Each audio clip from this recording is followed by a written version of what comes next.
છો બધા? આપણે અગાઉના લેક્ચરમાં સૂર્યક અસમતાઓ આખું ચેપ્ટર આપણે શીખી ગયા. હવે આપણે નવું ચેપ્ટર શીખીશું ધોરણ 11 મેથ્સમાં ચેપ્ટર નંબર 1 ગણ. જે તમે પ્રાથમિક આપણે અગાઉ શીખી ગયા છીએ પણ પાછું આપણે થોડુંક ડીપમાં શીખવાનું છે.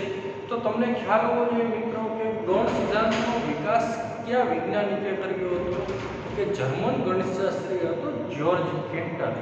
એની આપણે ગણ સિદ્ધાંતનો વિકાસ કર્યો હતો.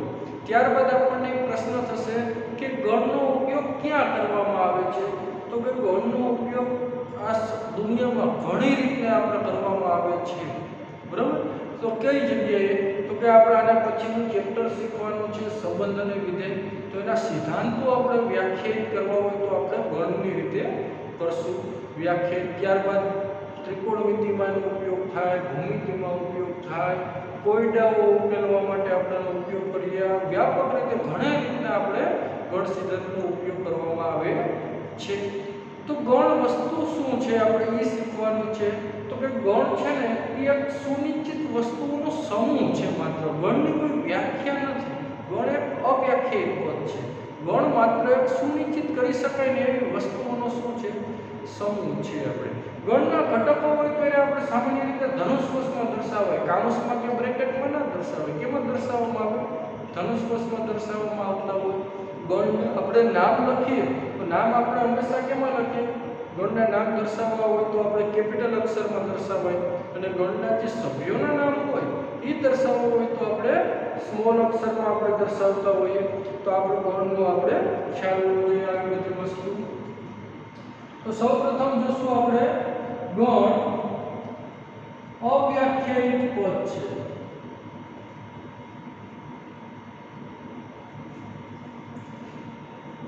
ગણ એક સુનિશ્ચિત વસ્તુઓનો ખાલી સમૂહ છે. શું છે? સમૂહ. ગણ સુનિશ્ચિત વસ્તુઓનો સમૂહ છે. ગણના આપણે ઘટકોને કેમાં દર્શાવવામાં આવે છે? ધનુષ કોષમાં દર્શાવવામાં આવે. ધનુષ કોષ એટલે કે છગડીયો કાઉન્સ. ગણના ઘટકોને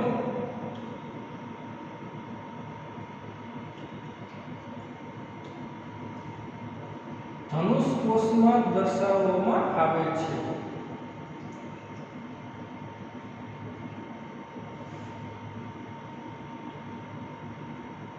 ધનુષ કોષ એટલે છગડીયો કાઉન્સ. આ રીતે આમ આપણે દર્શાવીએ ધનુષ કોષમાં. બરાબર? ત્યારબાદ આપણે આગળ વધીએ. ગણના જે નામ છે એ કેમાં લખવામાં આવતા હોય છે? કેપિટલ અક્ષરમાં લખવામાં આવે છે. એબીસી થી ઝેડ સુધીનો કોઈ પણ સંકેતનો આપણે ઉપયોગ કરી શકાય. ગણના નામ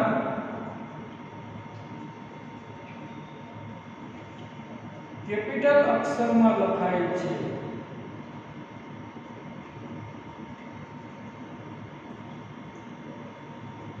જેમ કે એબીસી થી માંડીને ઝેડ સુધીના કોઈ પણ સંકેતનો ઉપયોગ કરી શકાય. પણ કેમાં લખવાનું? કેપિટલ અક્ષરમાં ગણનું નામ. ગણના જે સભ્યો હોય એના નામ આપણે હંમેશા સ્મોલ અક્ષરમાં લખીએ છીએ. કેમાં લખીએ? સ્મોલ. ઈ ક્યારે કેપિટલ અક્ષરમાં લખાય નહીં. તો ગણના જે સભ્યોના નામ છે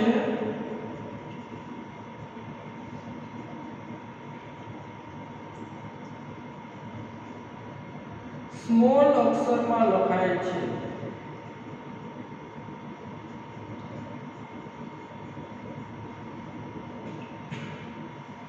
જેમ કે સ્મોલ એબીસી થી ઝેડ. પછી સંખ્યા પણ હોઈ શકે, પણ જે આ એ થી ઝેડ સુધીનો કોઈ પણ સંકેત હોય તો એ ઘટકમાં આપણે કેવો લખવાનો? સ્મોલ અક્ષરમાં લખવાના એના સભ્યો હોય તો. બરાબર?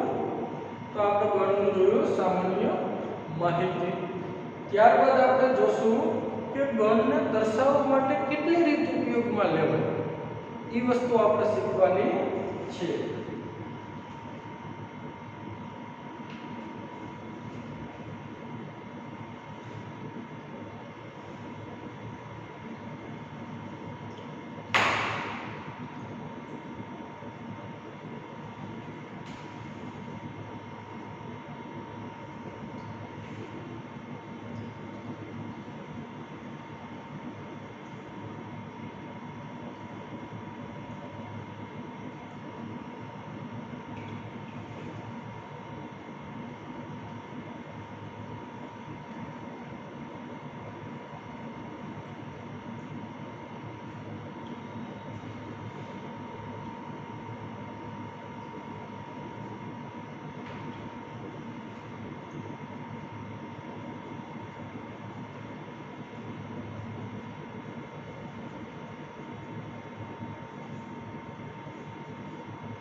ત્યારબાદ આપણે જોશું ગણને દર્શાવવા માટેની રીત. તો કે ગણને દર્શાવવા માટે આપણે બે રીતનો ઉપયોગ કરી શકાય. તો બે રીત કઈ? તો કે પ્રથમ છે યાદીની રીત કે જેને કહેવાય લિસ્ટિંગ મેથડ. ત્યારબાદ આવશે ગુણધર્મની રીત કે જેને કહેવાય પ્રોપર્ટી મેથડ. બરાબર? તો આપણે ગણને આ બે જ રીતે દર્શાવી શકાય. તો આપણે ગણને દર્શાવવા માટે બે રીત ઉપયોગમાં લેશું. પ્રથમ છે યાદીની રીત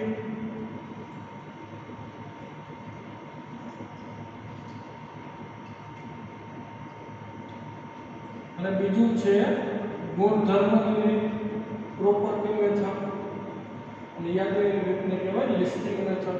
તો આ ગણને દર્શાવવા માટે આપણે બે રીત ઉપયોગમાં લેશું. હવે આપણે એ શીખીએ કે યાદીની રીતમાં શું હોય અને ગુણધર્મની રીતમાં શું હશે.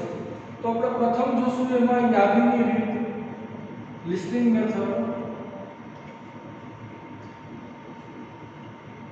તો કે આ રીતમાં શું હોય યાદીની રીતમાં? તો કે આ રીતમાં આપણે ગણના ઘટકો હોય એને યાદી સ્વરૂપે રજૂ કરવામાં આવે છે અને તેને અલ્પવિરામ દ્વારા શું કરી દેવાના? છૂટા પાડવામાં આવે. તો એ યાદીની રીત થઈ ગઈ. બરાબર? તો યાદીની રીતમાં શું હશે? તો કે આ રીતમાં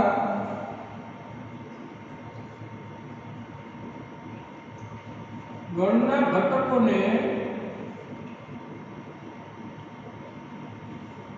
યાદી સ્વરૂપમાં રજૂ કરવામાં આવે છે અને તેને અલ્પ વિરામ દ્વારા છૂટા પાડવામાં આવે છે.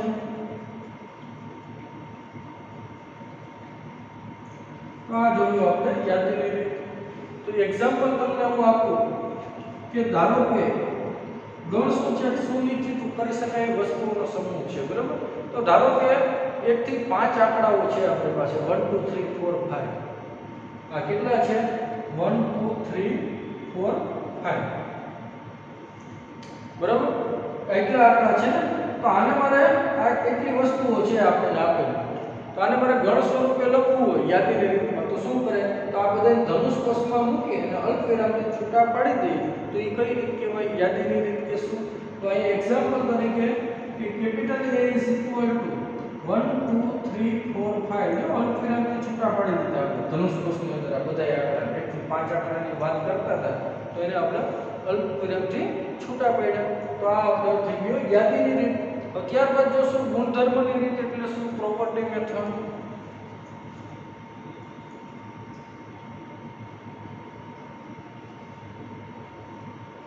તો કે ગુણધર્મની રીતમાં શું હોય?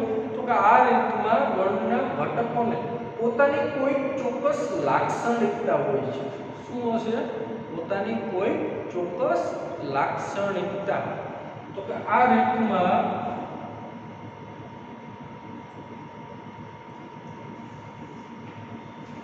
ગણના ઘટકોને પોતાની કોઈ ચોક્કસ લાક્ષણિકતા હોય છે. તો એ ચોક્કસ લાક્ષણિકતા કેવી? એ પ્રશ્ન થાય. તો તમને એક એક્ઝામ્પલ આપું. એક્ઝામ્પલ તરીકે A ઇઝ ઇક્વલ ટુ ગણમાં x કે જ્યાં x એ 7 થી નાની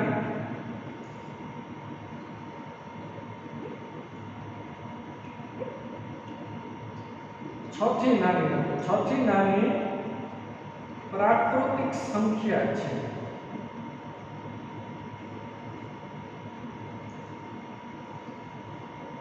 તો આ ગુણધર્મની રીત કહેવાય. મેં આખું આ વસ્તુ છે ગુણધર્મ સ્વરૂપે ગણને લખેલો છે.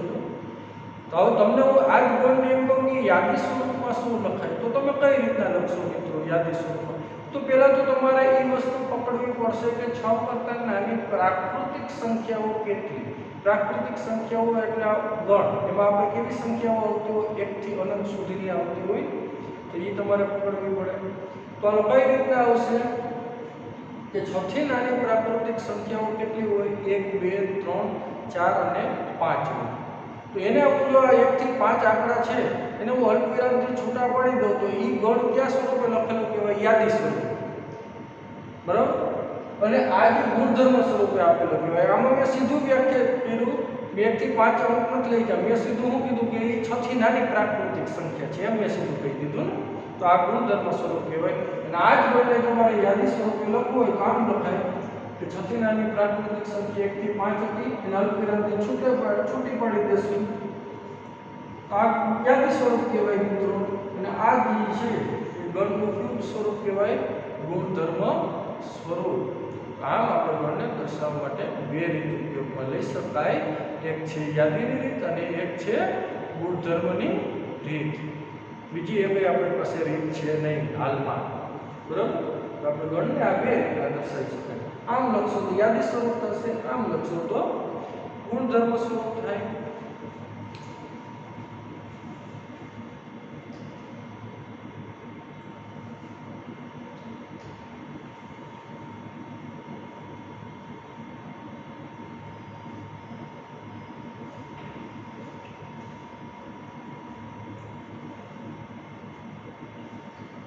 હું તમને ગણનું એક્ઝામ્પલ આપું। હું તમને પહેલા કોઈ પણ ગણને ગુણધર્મ સ્વરૂપે આપું। જો a = x કે જ્યાં હું તમને એમ કહું x = 2y, જ્યાં y belongs to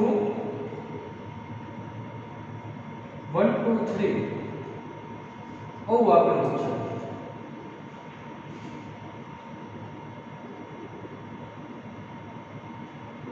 y belongs to n આપેલું હાલો। x કે જ્યાં x ની કિંમત આપણે આમાં લખવાની છે। x કે જ્યાં નો મતલબ ગણમાં ક્યાં ઘટકો લખવાના? x ના। x બરાબર શું આપ્યું છે? 2y। x ની કિંમત 2y ને સમાન છે એટલે y belongs to n। belongs to નો મતલબ શું? આને મિત્રો belongs to કહેવાય। એનો મતલબ એનો સભ્ય હોવો જોઈએ। y છે n નો સભ્ય છે એટલે y ના ઘટકો છે એ કેમાંથી લેવાના છે? n માંથી લેવાના છે, એવું થાય ને। તો આપણે y n માં કેવા ઘટકો આવતા હોય? 1 થી અનંત સુધીના આવતા હોય ને, તો આપણે એવા બધા પૂર્ણાંક ઘટકો લેવાના। તો પહેલા તો આમાં 1 મૂકો, તો આને હું યાદી સ્વરૂપમાં લખું। તો પહેલા આમાં 1 મૂકો y ની કિંમત આમાંથી લઈને, તો x ની કિંમત કેટલી મળી? 2। તો અહીંયા આપણે x ની કિંમત લખવાની છે કે x કે જ્યાં અહીંયા y ની કિંમત 2 લ્યો આમાંથી, તો 2 ને 2 4, તો x ની કિંમત કેટલી મળી? 4। y ની કિંમત 3 આમાં મૂકો તો x ની કિંમત કેટલી મળી? 6। y ની કિંમત 4 મૂકો તો x ની કિંમત કેટલી મળે? 8। તો આમ તો અનંત ઘટકો મળશે ને હવે। પણ જો આવા બધા ઘટકો મેળવીને મને અલ્પવિરામથી છૂટા પડતો જાવ તો આ શું થઈ ગયું? યાદી સ્વરૂપ। અને આ શું કહેવાય? ગુણધર્મ સ્વરૂપ। એટલે ગણ તમને કોઈ પણ સ્વરૂપે આપેલો હોય, કાં તો તમને ગુણધર્મ સ્વરૂપે આપેલો હશે અને કાં તો તમને યાદી સ્વરૂપમાં આપેલો હશે। આમ ગણને દર્શાવવા માટે આપણે આ બે રીત ઉપયોગમાં લઈ શકાય। ચાલો હવે આગળ વધીએ।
ત્યારબાદ મિત્રો આપણે શીખી લઈશું કેટલાક જાણીતા ગણ જે આપણે અગાઉના ચેપ્ટરમાં પણ શીખી ગયા હતા, તમને એમાં ઉપયોગ આવતો હતો એટલે મેં તમને શીખવાડ્યું તો પણ પાછા આપણે આ ચેપ્ટરમાં જોઈ લઈશું કેટલાક જાણીતા ગણ।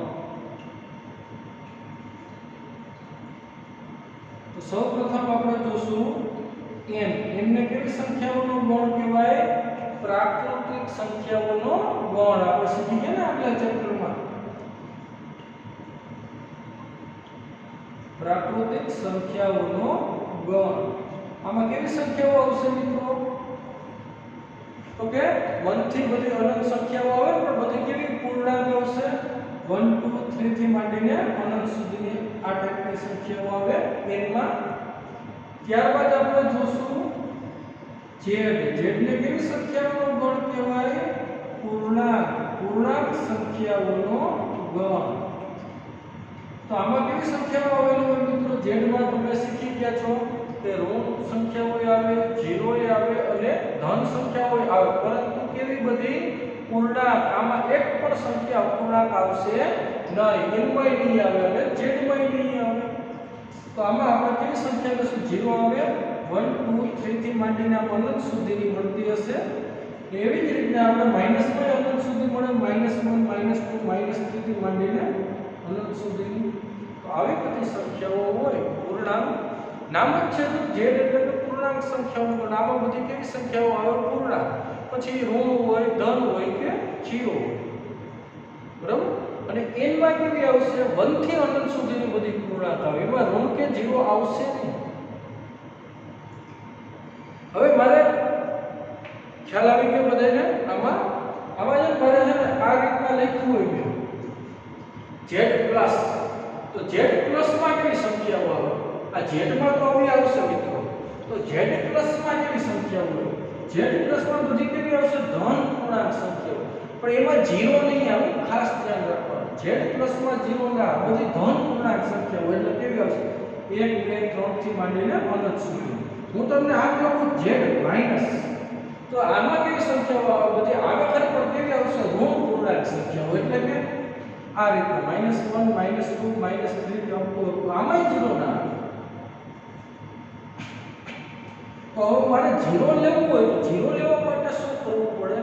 કે આમાં મારે 0 રાખવું હોય તો z + યોગ 0 કરવો. z + યોગ 0, તો આપણે એમાં 0 નો સમાવેશ થાય. આ યોગ ગણનો સંકેત છે. કેનો છે? એટલે ખાસ ધ્યાન રાખવું. ઘણી વખત MCQ માં તમારે પૂછાય કે z+ માં આપણે 0 નો સમાવેશ થશે નહીં. z + યોગ 0 આપ્યો હોય તો આપણે આ ધન પૂર્ણાંક સંખ્યામાં 0 નો સમાવેશ કરવાનો, બાકી કરવાનો નહીં. z- માં શું હોય? એમાં 0 નો ના આવે, એમાં બધી કેવી આવશે? ઋણ પૂર્ણાંક સંખ્યાઓ આવતી હોય. ત્યારબાદ આપણે જોશું q. q ને કેવી સંખ્યાઓનો ગણ કહેવાય? સમય સંખ્યાઓનો ગણ.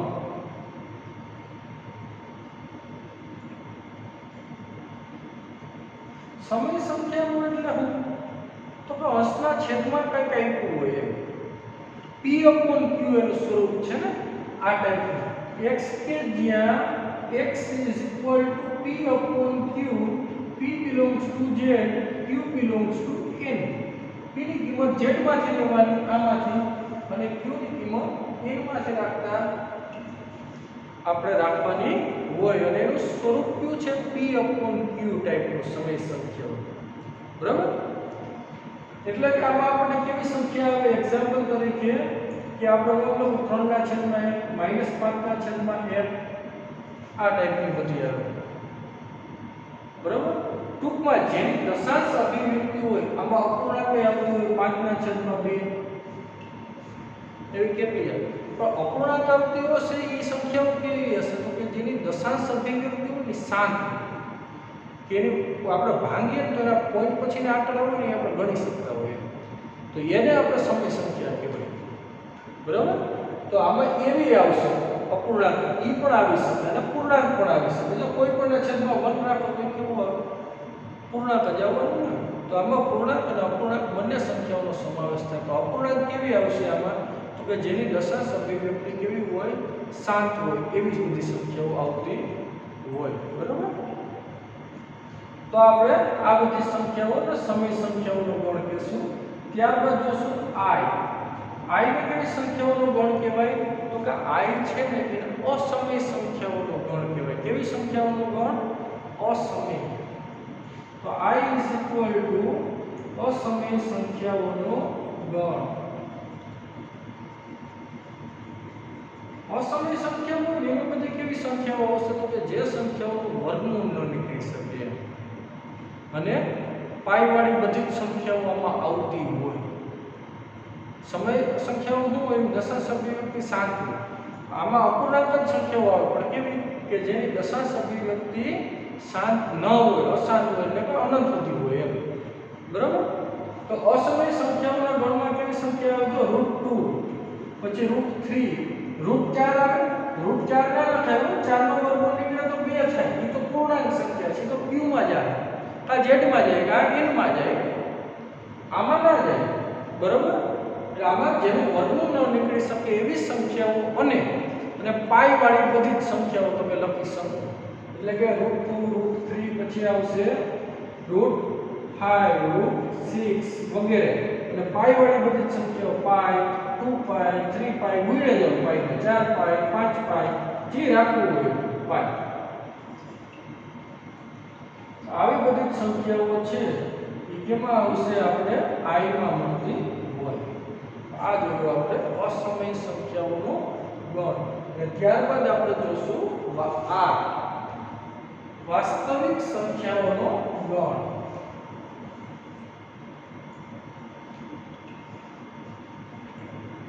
આ એટલે વાસ્તવિક સંખ્યાઓનો ગણ.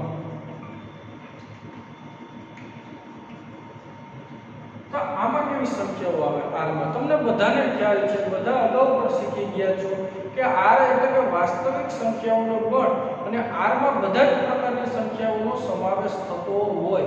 એ કોઈનો વિરોધ કરતું જ નથી, એકનો જ વિરોધ કરે. એ આપણે આ ચેપ્ટરમાં શીખવાનું છે.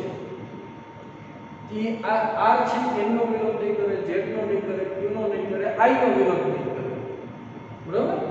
એટલે કે આમાં બધા જ પ્રકારની વાસ્તવિક સંખ્યાઓનો સમાવેશ થાય. આમાં બધા જ પ્રકારની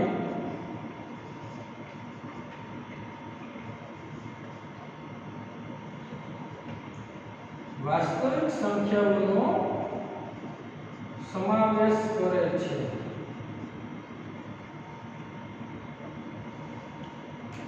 તો આનો બાપ છે સી કહેવાય. સી એટલે સંકર સંખ્યાઓનો ગણ. સી છે ને, સી એટલે કે સંકર સંખ્યાઓનો ગણ. અને એનું પ્રમાણિત સ્વરૂપ છે ને z x + iy ટાઈપનું છે. x ને સંકર સંખ્યાનો વાસ્તવિક ભાગ અને y ને આપણે સંકર સંખ્યાનો કાલ્પનિક ભાગ કહેવાય. તમારે ધોરણ 11 માં આ ચેપ્ટર શીખવાનું છે સંકર સંખ્યાઓ. તો સંકર સંખ્યાઓ હોય ને એમાં બધી સંખ્યાઓનો સમાવેશ થઈ જાય. એટલે r નો કેમાં થઈ જાય સમાવેશ? સંકર સંખ્યાઓના ગણમાં થતો હોય. બરાબર? અને r માં કેનો સમાવેશ થતો? તો કે આ બધા જ પ્રકારની સંખ્યાઓનો સમાવેશ થાય. n, z, q, i બધી આમાં આવતી હોય. આ બરાબર? ચાલો આપણે આગળ વધીએ. તો આગળ આપણે અગાઉના ચેપ્ટરમાં પણ આવતું હતું એટલે શીખવાડ્યું હતું. પાછું આપણે એનું રિવિઝન કર્યું. ચાલો હવે આગળ વધશું. બધી થિયરી આપણે એક સાથે લઈ શકીએ, ક્રમશઃ સ્ટેપ બાય સ્ટેપ શીખશું. આ ચેપ્ટર આધારિત હવે આપણે જોઈ લઈશું. આના આધારિત હવે આપણે સ્વાધ્યાય 1.1 વિશે શીખીએ. ત્યારબાદ આગળની થિયરી જોશું. બરાબર?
હવે જો શું કહે છે, નીચેનામાંથી કયા સમૂહ ગણ દર્શાવે છે, તમારો જવાબ ચકાસવાનો છે.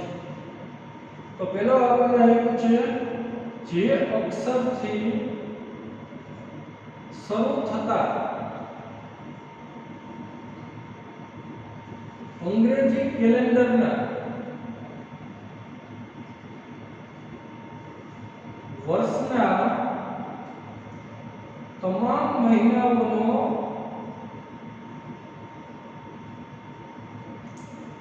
સમૂહ.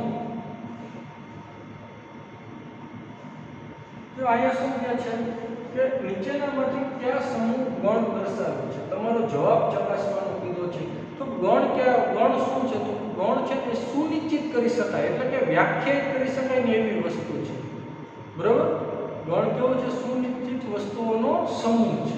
તો અહીંયા આપણને શું કીધું છે, જે અક્ષરથી શરૂ થતા અંગ્રેજી કેલેન્ડરના વર્ષના તમામ મહિનાઓનો સમૂહ. તો તમે આને સુનિશ્ચિત કરી શકો છો, વ્યાખ્યાયિત કરી શકો. જે અક્ષરથી શરૂ થતા કેટલા મહિના હોય, જાન્યુઆરી, પછી મે, આપણા પછી આવશે જૂન, જુલાઈ, એટલું આવશે ને. જે અક્ષરથી એટલે કે સુનિશ્ચિત કરી શકાય, જે અક્ષરથી શરૂ થતા મહિના ક્યાં છે, જાન્યુઆરી, જૂન, જુલાઈ છે. જે વ્યાખ્યાયિત કરી શકાય એટલે આમ ગણી શકો કે આ ત્રણ જ છે, તો આ સુનિશ્ચિત કરી શકાય માટે આ શું છે, ગણ છે એમ કહેવાય. જે સુનિશ્ચિત કરી શકાય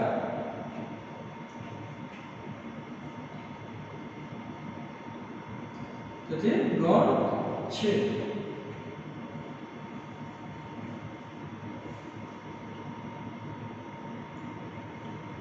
ખાલી આપણે જવાબ ચકાસવાનું કીધું છે, ગણ છે કે નહીં. બરાબર, ત્યારબાદ આપણે જોશું ભારતના 10 અતિ પ્રતિભાશાળી લેખકોનો સમૂહ. આને ગણ કહી શકાય.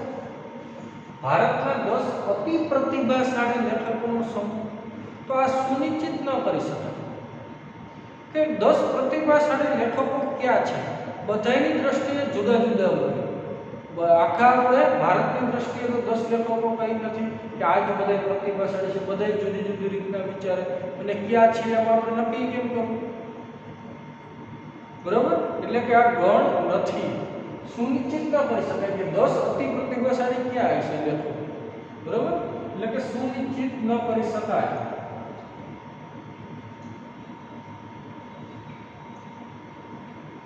એટલે ગણ નથી અને ગણ ન કહી શકાય.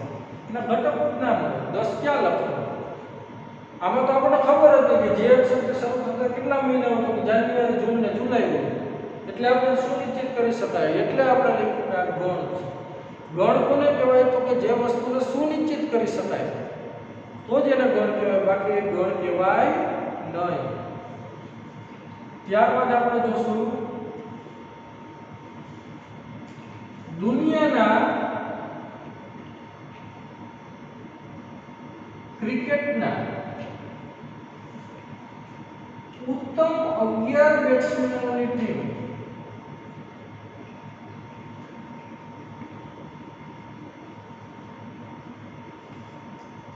આ સુનિશ્ચિત કરી શકાય દુનિયાના ક્રિકેટના ઉત્તમ 11 બેટ્સમેનોની ટીમ. બધાયના મત જુદા જુદા હોય, બધાય જુદી જુદી રીતના ટીમ બનાવે, તો આ કઈ સુનિશ્ચિત કરી શકાય નહીં. બધાયનું તો એક સરખું થતું હોય ને એ સુનિશ્ચિત કરી શકાય એમ કહેવાય, તો એને ગણ કહેશું.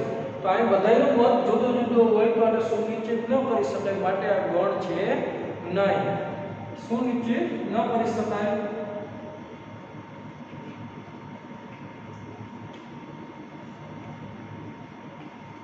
આથી ગણ નથી, આ પણ ગણ નથી.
હવે જો શું કીધું છે તમારા વર્ગના બધા છોકરાઓનો સમૂહ, તો આને સુનિશ્ચિત કરી શકાય તમારા વર્ગમાં તમે જે ક્લાસમાં ભણતા હો એ વર્ગમાં છોકરાઓનો સમૂહ, તો એને સુનિશ્ચિત કરી શકાય. તમે જે વર્ગમાં ભણતા હો ત્યાંના વિદ્યાર્થીઓનો જવાબ બધાયનો હરખો જ આવે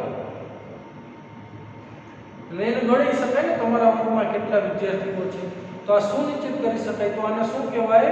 ગણ છે.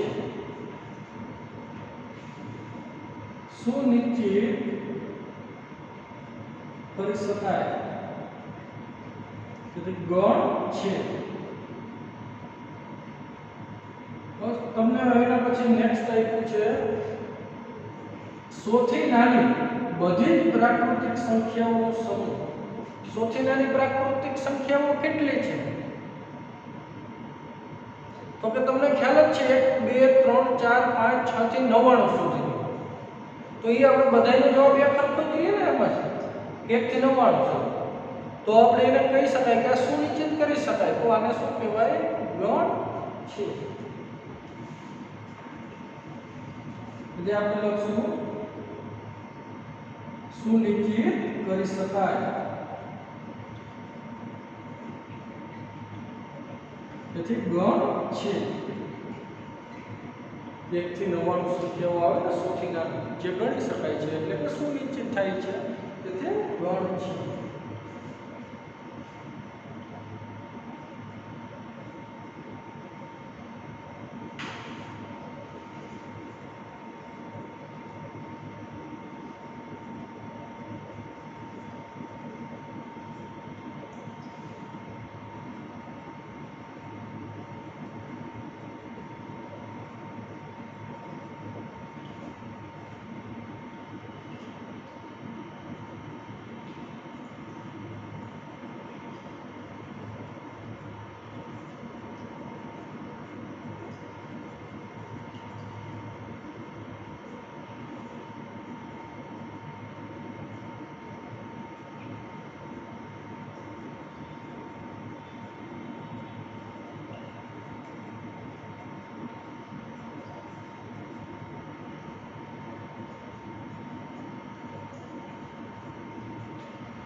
હવે શું કહે છે મિત્રો કે લેખક મુનશી પ્રેમચંદે લખેલી બધી જ નવલકથાઓનો સમૂહ.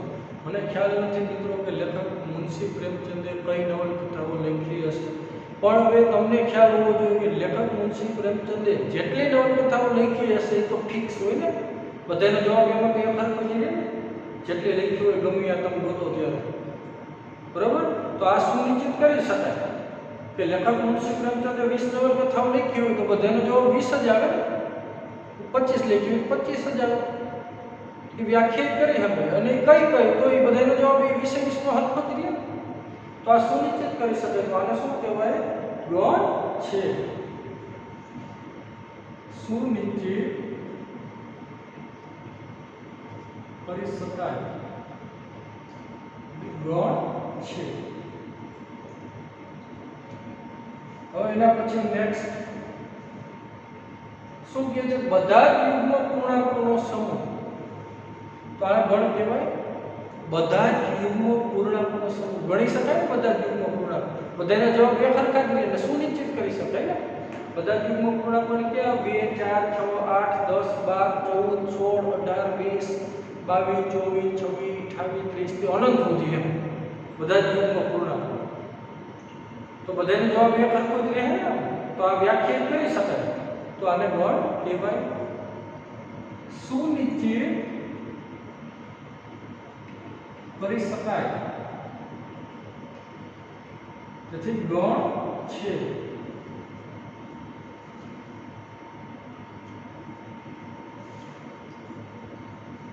ત્યારબાદ આ પ્રકરણના બધા પ્રશ્નોનો સમૂહ.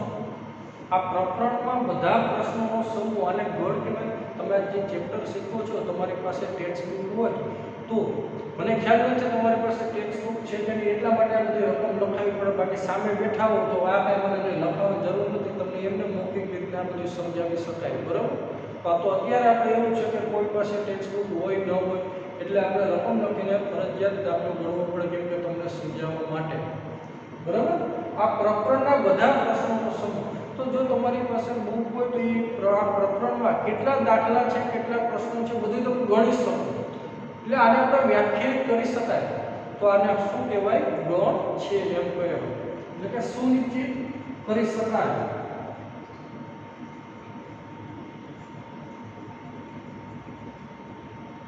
ગણ છે.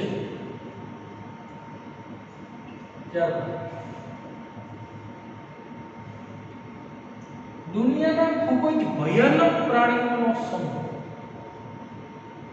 ક્યાં ભયાનક? કોઈ બધા જુદી જુદી રીતના વિચારતા હોય. કોઈ કૂતરાને ભયાનક સમજતો હોય, કોઈ બિલાડીને ભયાનક સમજતો હોય, કોઈ સિંહને ભયાનક સમજતો હોય.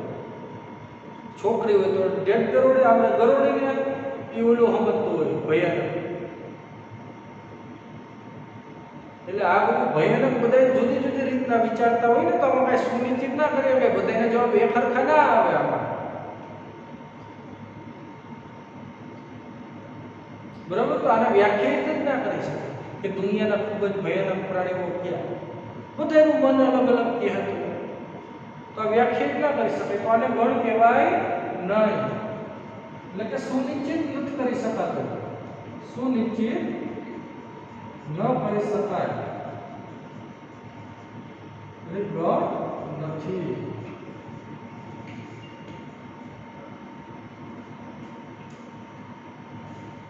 ખ્યાલ આવી ગયો?